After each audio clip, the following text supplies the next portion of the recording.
நானும் புதுபெலன் தரித்துக் கொள்வேன்.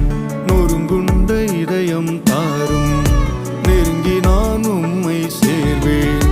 உம் பாதம் வீழ்ந்து நானும் புதுபெலன் தரித்துக் கொள்வேன். வல்லமையாக ஊழியம் செய்வேன், உம் நாமம் எங்கும் பறைசாற்றுவேன். வல்லமை